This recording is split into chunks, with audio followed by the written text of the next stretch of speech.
Hello students, welcome to सिद्धांत scholar study point. I am Nandita Jain. आज से हम स्टार्ट करने जा रहे हैं इंडियन इकोनॉमिक को, जो कि यूपीएससी, स्टेट पीसीएससी या अदर कॉम्पिटिटिव एग्जाम्स के लिए बहुत इंपॉर्टेंट है। इसमें हम चैप्टर वाइज डिटेल स्टडी करेंगे, एमसीक्यूज़ करेंगे, प्रीवियस ईयर क्वेश्चंस करेंगे।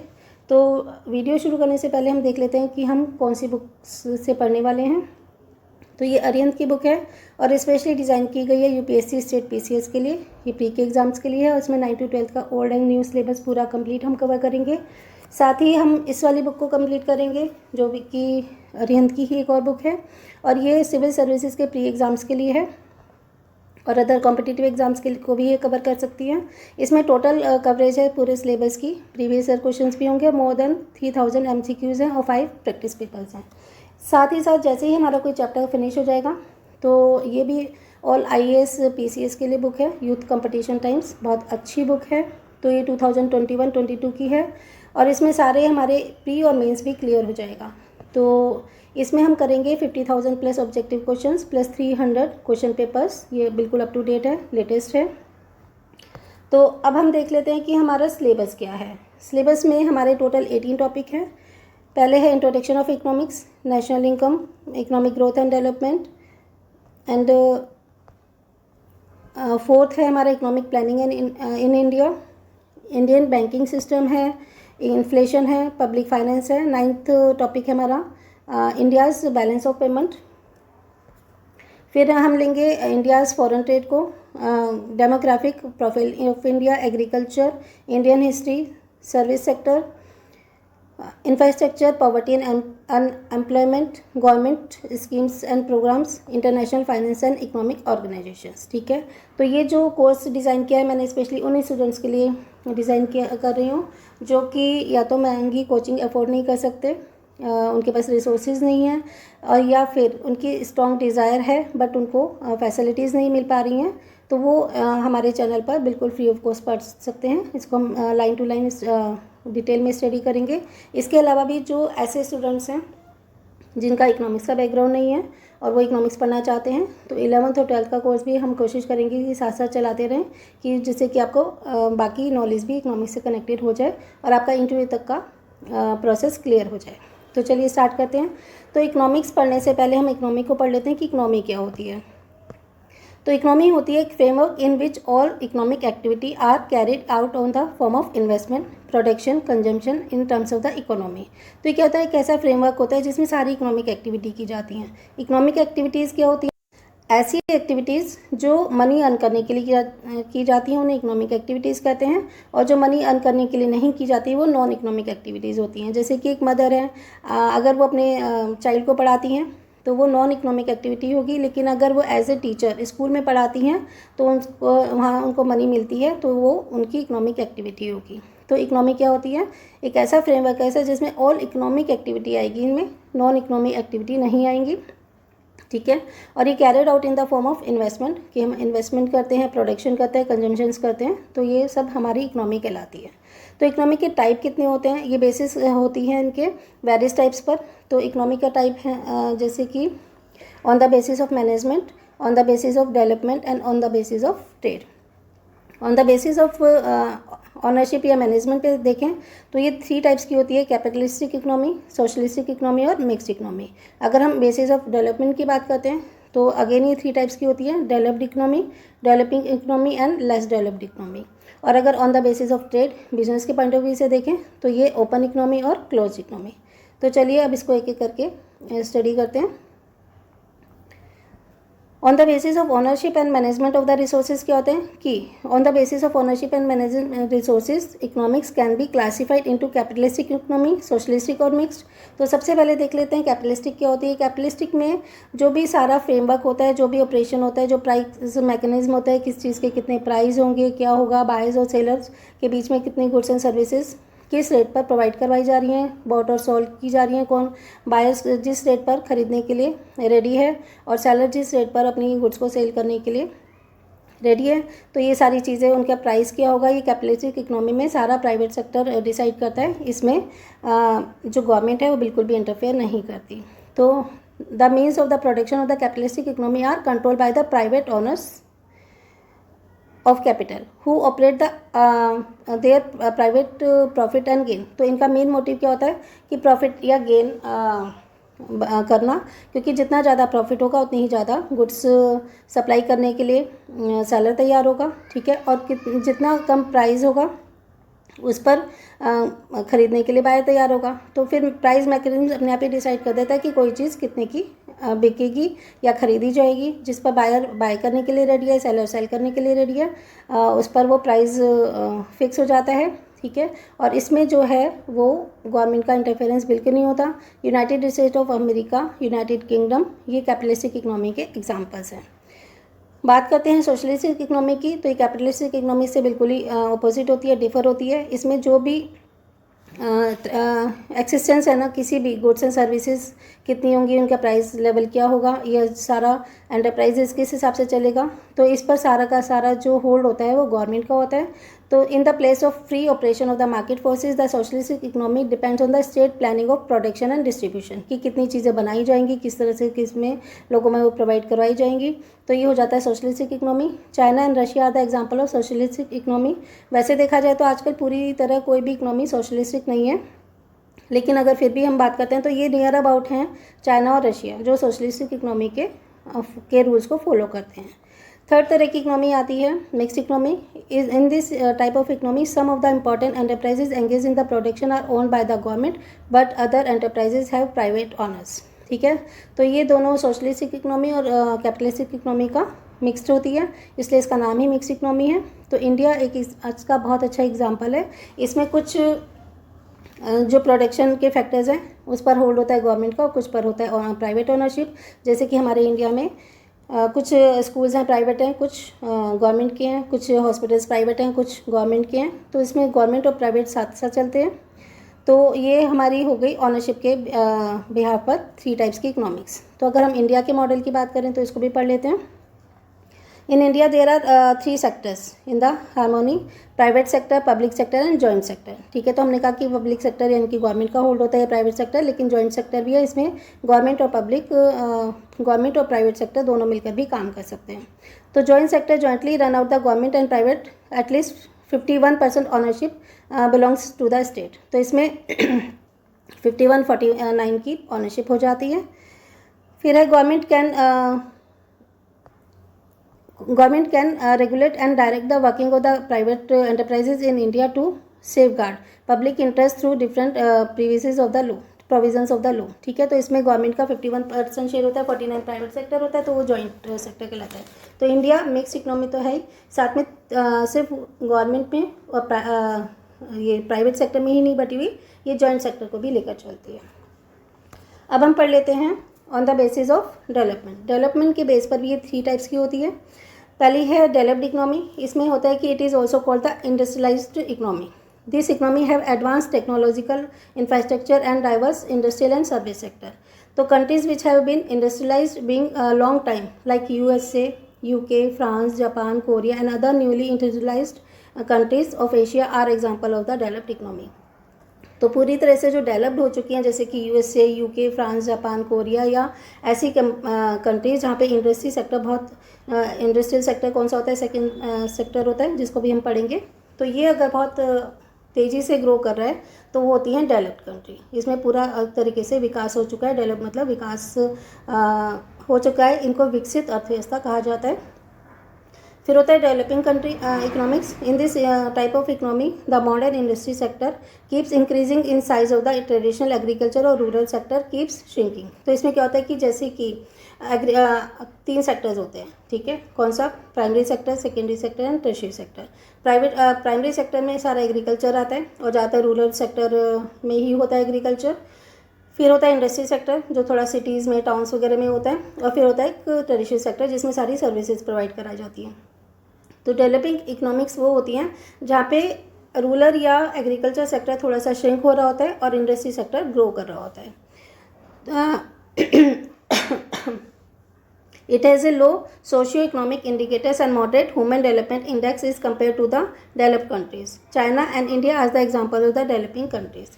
तो इसमें क्या होता है कि जो सोशियो इकोनॉमिक इंडिकेटर्स होते हैं कि जो सामाजिक जो वितरण है, सामाजिक कल्याण है, उसको भी इसमें ध्यान में रखा जाता है। तो इन ब्रीफली हम कह सकते हैं कि डेवलपिंग इकोनॉमिक्स वो इकोनॉमिक्स होती हैं जहाँ पे एग्रीकल्चर सेक्टर तो थोड़ा सा श्रिंक हो रहा होता है और इंडस्ट्री सेक्टर ग्रो कर रहा होता है, ठीक है। और चाइना और इंडिया इसके एग्जांपल्स हैं।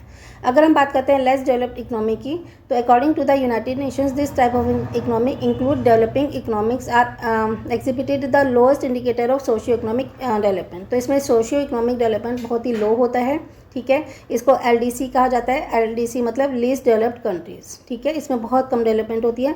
तो जो पुअरर कंट्रीज़ है ना, उन्हीं को LDCs कहा जाता है। तो बहुत ऐसी पुअर कंट्रीज़ जो वहाँ पे ग्रो नहीं हो रही है और सोशियो इकोनॉमिक डेवलपमेंट नहीं दिखाई दे रही है। They have relatively very small industry sector, ठीक है। तो ये सारा एग्रीकल्चर पर ही डिपेंड करती हैं ये वाली इकोनॉमिक्स। इंडस्ट्री सेक्टर या तो होता नहीं है, होता है तो बहुत स्मॉल होता है। They have also very little across of the modern technology whether the industry और agriculture। और यहाँ तक कि वो एग्रीकल्चर में और इंडस्ट्री सेक्टर में मॉडर्न टेक्नोलॉजी तो यूज़ ही नहीं कर पाएंगे, क्योंकि एग्रीकल्चर भी है ना वो ट्रेडिशनल तरीके से होता है, मॉडर्न टेक्नोलॉजी नहीं होती। और इंडस्ट्री या तो है ही नहीं, और अगर है तो बहुत ही स्मॉल लेवल पर है। इनके एग्जांपल्स हैं Bangladesh, Niger, Central African public, South Sudan, और हो गई Burundi, Sierra Leone, Burkina Faso, Mali etcetera. तो ऐसी कंट्रीज़ थोड़ी सी ही हैं जो बिल्कुल ही लेस डेवलप्ड कंट्रीज़ कहलाती हैं। फिर है on the basis of trade. अगर हम ट्रेड के बेसिस पर देखें तो भी इकोनॉमी टू टाइप्स की होती है, ओपन इकोनॉमी और क्लोज्ड इकोनॉमी। ओपन इकोनॉमी वो इकोनॉमिक्स होती हैं जो दूसरे कंट्रीज़ के साथ फ्री ट्रेड करती हैं, ठीक है। उसमें कोई ट्रेड बैरियर्स नहीं होते, एक्सपोर्ट और इंपोर्ट किया जाता है लार्ज परसेंटेज में, और इससे GDP भी इंक्रीज़ होती है। GDP क्या होती है? Gross domestic product. कि अगर जो हमारे देश में जितनी चीज़ें बनाई जाती हैं एक साल में, उसको GDP कहा जाता है। इसको माइक्रो इकोनॉमिक्स में इन डिटेल में पढ़ सकते हैं, और जिनका बैकग्राउंड है इकोनॉमिक्स का उनको तो समझ में आ ही गया होगा। तो एक्सपोर्ट और इंपोर्ट के लिए कोई भी बैरियर्स नहीं होते, सब फ्री होता है। मतलब फ्री ट्रेड, कोई बैरियर नहीं है। जितना भी चाहे आप एक्सपोर्ट कर सकते हो, इंपोर्ट कर सकते हो। तो इसे ओपन इकोनॉमी कहा जाता है। The degree of openness of the economy determines the governments freedom और pursue economic policy of its choice and the country of the international economic cycle, ठीक है। तो ये कितना आपको फ्री इकोनॉमी है, किस कंट्री के साथ हमारे ज़्यादा अच्छे रिलेशन है, हम कितना बिजनेस करना चाहते हैं, ये सारी गवर्नमेंट डिसाइड करती है। इंडिया आफ्टर 1991 इकोनॉमिक रिफॉर्म, क्योंकि 1991 में इकोनॉमिक रिफॉर्म हुआ था। हमें पता था कि उस समय हमारी जो कंट्री है बहुत ट्रबल में थी। फिर हमने 1991 में ही LPG को अडोप्ट किया था। तो वहाँ पर उस समय हमारी इकोनॉमी में फ्री ट्रेड हो गया था, ठीक है। ट्रेड तो उससे पहले भी था फ्री, बट इतना ज़्यादा नहीं था। लेकिन 1991 की जो हमने पॉलिसीज़ अडोप्ट की थी, उससे हमारी इकोनॉमी फ्रीली काम कर पा रही थी। तो ओपन इकोनॉमी थी और है, और आगे भी रहेगी। अब है एक close economy. Close economy refer वो होता है कि जिसमें कि सेल्फ सफिशिएंट ही बिजनेस होता है, अपने देश के लिए किया जाता है, दूसरी कंट्री के साथ इसके साथ कोई इम्पोर्ट एक्सपोर्ट नहीं होता। No import and export with the other countries. The goal is provide consumers while everything they are need from within the country. तो जो भी consumers को चाहिए होता है, जो भी टाइप्स ऑफ द इकोनॉमी पढ़ने के बाद अब हम पढ़ेंगे size of Indian economy. As per 2021 on the basis of economic indicators India is 5th largest economy of the world, ठीक है। तो अगर हम 2021 के डाटाज के बेस पर देखें तो हम देखेंगे कि जो हमारे इंडिया है वो 5th लार्जेस्ट इकोनॉमी है वर्ल्ड में, on the basis of purchasing power parity. Purchasing power parity क्या होती है, इसे हम अगली वीडियो में डिटेल में पढ़ेंगे। फिलहाल मैं आपको ये बता देती हूँ कि इसमें क्या होता है कि सपोज जैसे हमें पता है कि लगभग $1 है ना, वो हमें 70 रुपीज़ के आसपास मिल जाता है, नॉट एग्जैक्ट 70 के आसपास मिल जाता है। तो ये तो होती है हमारा फॉरेन एक्सचेंज रेट। बट अगर हम कहते हैं कि हमारी बास्केट है, मान लो ये हमारी इंडिया की है, और इसको हम दूसरी कंट्री की लेते हैं जहाँ पे डॉलर्स चलते हैं, ठीक है। तो हमारी इंडिया में तो है रुपीज़, यहाँ पर हैं डॉलर्स, ओके। तो इसमें हम जितनी आइटम ले रहे हैं, बिल्कुल सेम आइटम अगर हम इसमें लेते हैं अदर कंट्री में, तो अगर कहते हैं ये जो मैंने 5 आइटम लिए हैं, जिसमें कोई भी आइटम्स हो सकती हैं, कंज्यूमर गुड्स भी हो सकती हैं, प्रोड्यूसर गुड्स भी हो सकती हैं, तो मैंने अभी नाम नहीं बता रहे, हम ऐसे कि 5 आइटम्स लिए हमने, ओके। और ये मुझे मिलती हैं मान लो 500 रुपीज़ में सारी आइटम, ओके। और यहाँ पर जो सेम जो गुड्स है, अगर मैं इसे दूसरी कंट्री में लूँ जहाँ की करेंसी डॉलर है, तो ये मुझे मिलती हैं मान लो $50 में, ठीक है। तो हम परचेजिंग पावर पैरिटी लगाएंगे कि सपोज़ जो डोमेस्टिक कंट्री की बास्केट है उसे हम न्यूमरेटर में रखेंगे, और जो फॉरेन करेंसी की जो गुड्स की बास्केट है उसे हम डिनोमिनेटर में रखेंगे। तो हम इसको कट करें तो 10 के बराबर आएगी, यानी कि ये उनको जो हमें 500 रुपीज़ में मिलती है वो उनको $50 में मिलती है। ओके, तो हमारे पास क्या हो जाएगा, $1 is equal to 10 rupees. Okay, तो इस हिसाब से $1 10 रुपीज़ के बराबर होगा। ओके, तो इसको हम डिटेल में अगली वीडियो में पढ़ेंगे, जिसमें मैं आपको अच्छे से एग्जांपल देके इसकी डेफिनेशन देके समझाऊंगी, जिससे कि आपको और क्लियर हो जाए। तो अगर हम परचेजिंग पावर पैरिटी के हिसाब से देखते हैं तो इंडिया 3rd लार्जेस्ट इकोनॉमी है पूरे वर्ल्ड में, और इस हमसे आगे 2 कौन है, USA और चाइना। तो PPP ज़्यादा होनी बेटर है या कम होनी बेटर है, वो हम उसी वीडियो में समझेंगे। तो नेक्स्ट वीडियो आपके लिए यही आने वाली है, ठीक है। उसके बाद हम देखते हैं according to United Nation conference और ऑन ट्रेड एंड डेवलपमेंट के अकॉर्डिंग UNCTAD, उसके अकॉर्डिंग वर्ल्ड इन्वेस्टमेंट रिपोर्ट 2021 कहती है कि India is world's 5th largest hub of foreign investment, कि जो फॉरेन इन्वेस्टमेंट किसी देश में जितनी ज़्यादा होगी उतना ही बेटर होता है। तो हमारा जो प्यारा देश भारत है वो 5th लार्जेस्ट हब है फॉरेन इन्वेस्टमेंट के लिए, यानी कि 5वें नंबर पे है जहाँ पे अदर कंट्रीज़ इन्वेस्टमेंट करना चाहती हैं। अगर हम बात करते हैं comparing the foreign investment of India in 2022, India received $64 billion from foreign investment, ठीक है।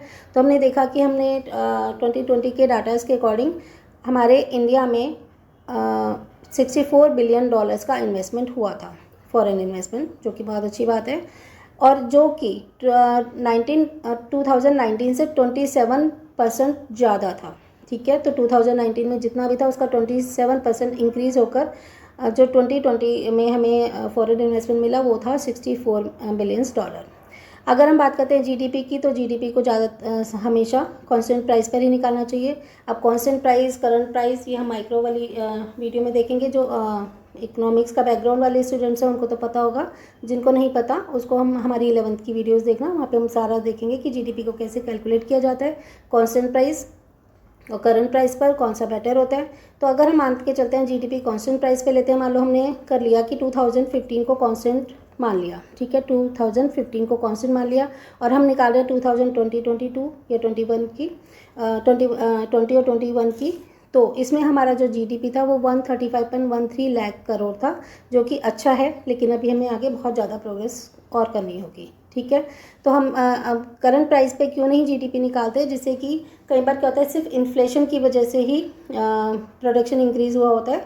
अगर हम प्रोडक्शन यूनिट्स की बात करें तो वो इतना प्रोडक्शन नहीं होता, कभी कभी प्रोडक्शन कम हो जाता है, प्राइस ज़्यादा बढ़ जाते हैं, तो भी जीडीपी ज़्यादा कैलकुलेट किया जा सकता है। तो इसलिए हम जीडीपी को हमेशा कांस्टेंट प्राइस पर ही निकालते हैं।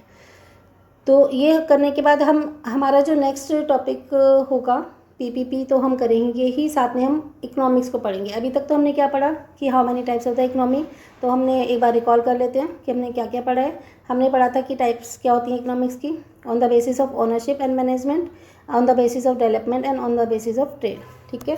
तो on the basis of management के तौर पर हमने पढ़ी थी कैपिटलिस्टिक इकोनॉमी, सोशलिस्टिक इकोनॉमी और mixed economy. On the basis of development के तौर पर हमने पढ़ी थी 3, डेवलप्ड, डेवलपिंग और लेस डेवलप। और on the basis of trade के हिसाब से हमने पढ़ी थी ओपन और क्लोज। ओपन वो होती हैं जो दूसरे देशों के साथ बिजनेस करती हैं, और जो क्लोज होती हैं जो सिर्फ अपने लिए सेल्फ सफिशिएंट ही गुड्स को प्रोडक्ट करती हैं। फिर उसके बाद हमने पढ़ लिया था कि इंडिया क्या है, इंडिया मिक्स इकोनॉमी है। उसके बाद on the basis of trade भी हम पढ़ने के बाद हमने पढ़ा था size of the Indian economy क्या है, तो 3rd लार्जेस्ट इकोनॉमी है पीपीपी के हिसाब से, और अगर फॉरेन इन्वेस्टमेंट के हिसाब से देखें तो 5th नंबर पे है, ठीक है। और अगर हमारी जीडीपी देखा जाए 2021 में थी 135.13 लाख करोड़। तो अब हम अगली क्लास में पढ़ेंगे इकोनॉमिक्स क्या होती है, ठीक है। एडम स्मिथ जिसे फादर ऑफ इकोनॉमिक्स का जाता है, उनके क्या विचार हैं, और इनको डिटेल में अगर पढ़ना है तो 11th की स्टैट्स वाली बुक में ये सारा दिया हुआ है, और माइक्रो में भी है इसके बारे में। तो 11th की जब हम वीडियोस बनाएंगे उसमें भी आप इसको पढ़ते चलिएगा। इकोनॉमिक्स पढ़ने के बाद हम एक्टिविटीज़ ऑफ इकोनॉमिक पढ़ेंगे कि वो क्या होती हैं। तो थोड़ा थोड़ा पोर्शन कवर करेंगे, हर चीज़ों को कवर करते चलेंगे। इन तीनों बुक्स के अलावा जो भी चीज़ मुझे और लगेगा कि मुझे आपको पढ़ानी चाहिए, जो भी टॉपिक हैं वो भी हम देख लेंगे। तो वो स्टूडेंट्स जो बिल्कुल मन से, जिनकी डिज़ायर है कि वो पीसीएस या यूपीएससी के एग्ज़ाम को क्लियर करना चाहते हैं, और रिसोर्सेज नहीं है, या फिर रिसोर्सेज हैं उसके बाद भी थोड़े से टॉपिक क्लियर नहीं है, तो आप हमारे चैनल पर विजिट करते रहिए। टाइम टू टाइम हम इसे पढ़ते रहेंगे, MCQs कर लेंगे, प्रीवियस क्वेश्चंस कर लेंगे। और आई होप कि आपने लेक्चर को एंजॉय किया होगा। थोड़ी सी डिस्टर्बेंस थी क्योंकि दिन के टाइम वीडियोस बनाते हैं तो थोड़ा थोड़ा डिस्टर्बेंस चलता रहता है, कभी डॉगीज़ की वजह से तो कभी किसी और आवाज़ की